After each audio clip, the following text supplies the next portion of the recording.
Hello friends, आज की इस वीडियो में हम देखने वाले हैं गुलाब के ऊपर। गुलाब में अक्सर जो है पत्तियां मुड़ी मुड़ी आती हैं। अगर आपने प्रूनिंग कर दी है फिर भी नए शूट्स नहीं आते हैं, या फिर कलियां नहीं बनती हैं, फ्लावर्स जो है सूखे हुए निकलते हैं, या फिर कलियां जो है ब्लैक ब्लैक कलर की हो जाती हैं। आपके गुलाब के प्लांट में बिल्कुल भी ग्रोथ नहीं हो रही है, नए शूट्स नहीं आ रहे हैं, पत्तियां कर्ल हो जा रही हैं, कलियां बन भी रही तो खिल नहीं रही हैं, और पौधा बिल्कुल अनहेल्दी लग रहा है, पत्ते पीले हो रहे हैं, झड़ रहे हैं, तो आप बिल्कुल सही वीडियो पर आए हैं। तो दोस्तों, आपका अपने ही gardening channel gardening with moms में एक बार फिर से बहुत बहुत स्वागत है। चलिए देखते हैं इसका क्या उपाय है।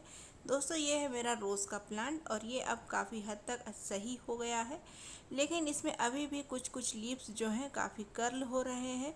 कलियां तो बन रही हैं, फ्लावर्स भी खिल रहे हैं, लेकिन छोटे आकार के हैं, और इसमें जो है नए पत्तियां जो है कम ही देखने को आपको मिल रही हैं। कुछ पत्तियां आई कुछ दिन पहले, उसके बाद से फिर नहीं आ रही है। रोज़ में जो है अच्छी क्वालिटी के पत्ते आते हैं तो वो ग्रीन नहीं बल्कि रेडिश कलर के आप देखेंगे। रेडिश कलर की जब पत्ती आने लगे तो आप समझिए कि आपका पौधा हेल्दी हो रहा है। तो अपने प्लांट्स को 100% हेल्दी बनाने के लिए आपको कुछ स्टेप्स फॉलो करने पड़ेंगे, जो मैं आपको इस वीडियो में दिखाऊंगी। तो सबसे पहला स्टेप है वीड की सफाई। वीड्स जो है काफ़ी मात्रा में आपके प्लांट्स में नहीं रहना चाहिए। जैसे ही निकलना शुरू हो आप कोशिश करें कि उनकी सफाई कर दें।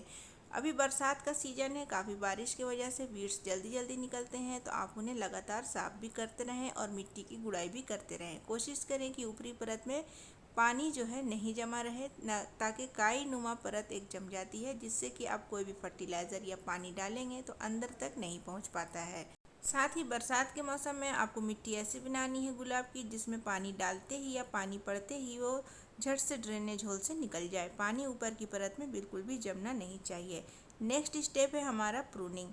प्रूनिंग करते वक्त अपने कटर को हमेशा साफ़ कर लें। प्रूनिंग करने से पहले किसी भी डिटॉल, हैंड वॉश या सैनिटाइज़र से, उसके बाद ही अपने गुलाब के प्लांट को आप उससे काटेंगे। ये समस्या होती है अक्सर बिना सफाई किए अपने कटर को। अगर आप गुलाब के प्लांट की प्रूनिंग करेंगे तो डायबैक की प्रॉब्लम अक्सर लग जाती है। तो इस प्रकार जो है जितने भी सूखे हुए कलियां हैं जो खिल चुके हैं, मुरझा रहे हैं, या फिर जो पहले से भी कली बनी हुई है लेकिन अनहेल्दी है, वैसे ब्रांचेज जिसमें बिल्कुल भी नए शूट्स नहीं आ रहे हैं, या फिर ऐसे ब्रांच जो थोड़े बीमार लग रहे हैं, जिसकी पत्तियां पीली हो रही हैं, कर्ल हो रही हैं, तो उस ब्रांचेस को आप कट करके हटा लें। इस प्लांट में मैंने कुछ ही दिन पहले हार्ड प्रूनिंग की थी, इसीलिए फ़िलहाल मैं उतनी हार्ड प्रूनिंग नहीं कर रही हूँ। बस जितने ब्रांचेस और पत्तियाँ मुझे ख़राब नज़र आ रही हैं उन्हें ही मैं कट करके अलग कर रही हूँ। आप देख लीजिएगा, अगर आपके प्लांट में बहुत ही ज़्यादा अनहेल्दी ब्रांचेस और लीव्स हैं तो उन्हें उन सारे लीव्स और ब्रांचेस को आप कट करके अलग कर लेंगे। इस प्रकार कट कर लेने के बाद पौधा जो है थोड़ा सा हल्का फील करता है, जिससे भी नई नई ग्रोथ होती है। उसके बाद हम देंगे अपना होममेड ऑर्गेनिक फर्टिलाइज़र। इस प्रकार देखिए, जैसे ही हमने फर्टिलाइज़र डाला मिट्टी के अंदर चला गया। इसी प्रकार की मिट्टी आपको बनानी है। दोस्तों, कौन सा फर्टिलाइज़र हमने डाला है, उसे बनाने की क्या प्रक्रिया है, चलिए हम देख लेते हैं। तो इसे बनाने के लिए आपको कुछ चीज़ों की ज़रूरत पड़ेगी, जिसमें सबसे पहला इंग्रेडिएंट है खीरे का छिलका। दूसरा है प्याज का छिलका। बिल्कुल मैं कोई भी ऑर्गेनिक फर्टिलाइज़र बताती हूँ वेस्ट मटेरियल से, जो आपके किचन में आसानी से अवेलेबल होता है। तो तीसरा इंग्रेडिएंट्स हमें लेना है केले का छिलका। और इन सब छिलकों से हम क्या क्या यूज़ ले सकते हैं वो भी मैं आपको बताऊंगी कि कौन सा छिलका कौन सा फ़ायदा पहुंचाता है हमारे प्लांट्स में। दोस्तों, जो चौथी चीज़ हमें लेनी है वो है बीट। बीट यानी कि चुकंदर। बीट को आप कई प्रकार से यूज कर सकते हैं, उसका भी मैं आपको दो यूज़ बता देती हूँ। या तो बीट का आप छिलका ले लें, छिलका भी सेम वर्क करेगा प्लांट्स के लिए, या फिर बीट को पीसेस में कट कर ले, एक गिलास पानी में डाल करके बॉईल कर लें 1 से 2 मिनट, तो वो भी आप इस प्रकार भी यूज़ कर सकते हैं इसका लिक्विड फर्टिलाइज़र। लेकिन इस वीडियो में मैंने सारे इंग्रेडिएंट्स जो हैं छिलके के लिए हैं, इसीलिए हमने बीट का भी छिलका ही यूज़ किया है। दोस्तों, अब ये चारों चीज़ें हमने ले ली है। अब हमें क्या करना है और ये कैसे वर्क करता है प्लांट्स के ऊपर वो मैं आपको बता देती हूँ। दोस्तों, खीरे के छिलके में और केले के छिलके में काफ़ी मात्रा में पोटेशियम और फास्फोरस पाया जाता है, जो किसी भी प्लांट को फूल प्रोड्यूस करने के लिए तैयार करता है। तो अगर आपके प्लांट्स में फ्लावरिंग नहीं हो रही है तो आप इन दोनों चीज़ों का इस्तेमाल करेंगे तो देखेंगे कि काफ़ी जल्दी आपके पौधे में फ्लावरिंग स्टार्ट हो गई है और पौधा जो है पहले से हेल्दी है। अनियन के छिलके जो है अक्सर हमारे प्लांट्स में अगर कोई बीमारी है, इसमें सल्फ़र काफ़ी मात्रा में पाया जाता है, साथ ही एंटी फंगल भी होता है, तो उसको बीमारी को दूर करने में ये काफ़ी हेल्पफुल होता है।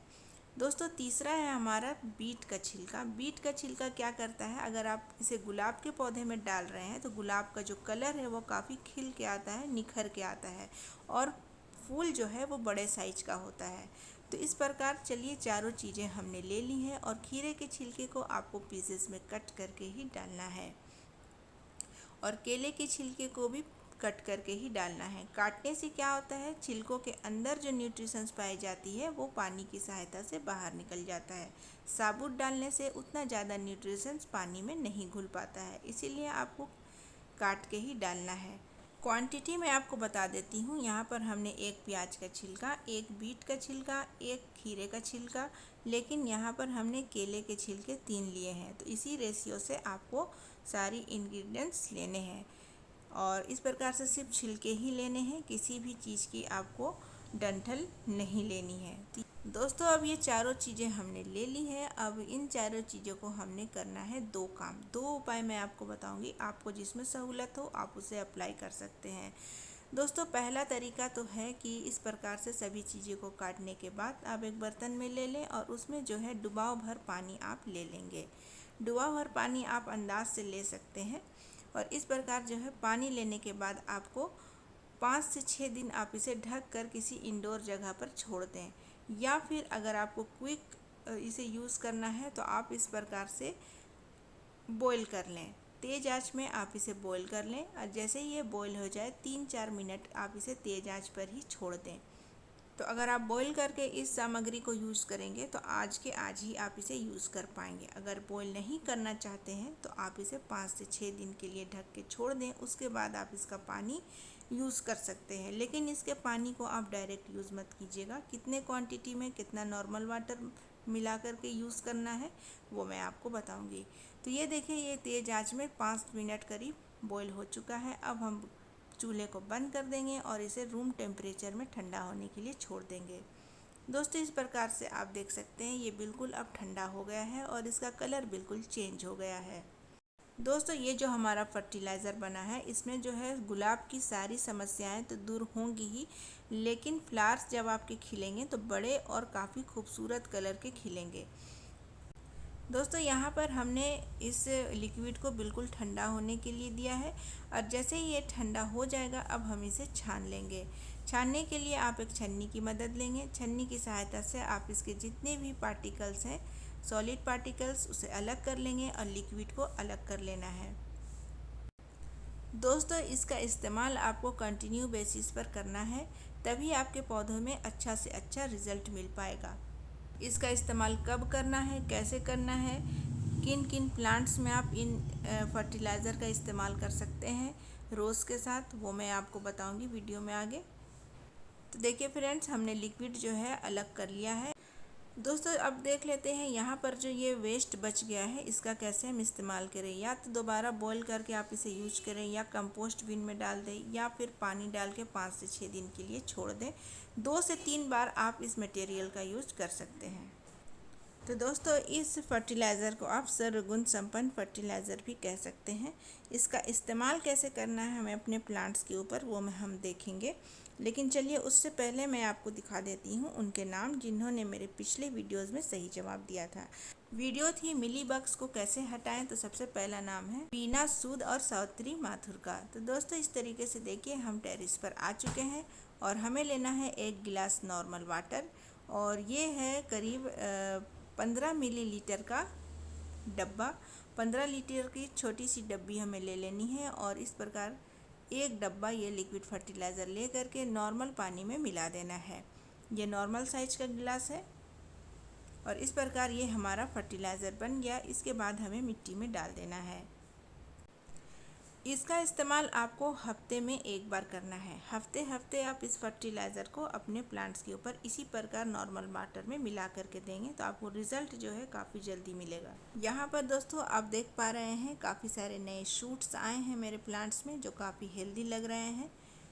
इस फर्टिलाइज़र का इस्तेमाल आप हर तरह के प्लांट्स में कर सकते हैं। जो प्लांट्स बीमार है, अनहेल्दी है, पत्ते पीले हो रहे हैं, झड़ जा रहे हैं, कलियां नहीं बन रही है, कलियां सूख जा रही हैं, फ्लावर्स छोटे साइज के आ रहे हैं, कलर नहीं है फूलों में, हर एक प्लांट्स में इंक्लूडेड रोज़ प्लांट आप डाल सकते हैं। काफ़ी अच्छा रिज़ल्ट आपको मिलेगा।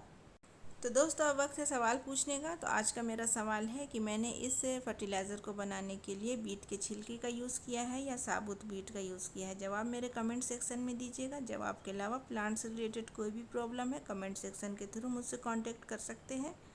दोस्तों आज की वीडियो के लिए इतना ही। अगर ये वीडियो अच्छा और यूज़फुल लगा है तो वीडियो को लाइक, चैनल को सब्सक्राइब जरूर कीजिएगा। इंस्टाग्राम पर भी मुझे फॉलो कर सकते हैं, लिंक आपको डिस्क्रिप्शन में मिल जाएगा। मिलते हैं मेरे नेक्स्ट वीडियो में, तब तक के लिए bye, take care, happy gardening.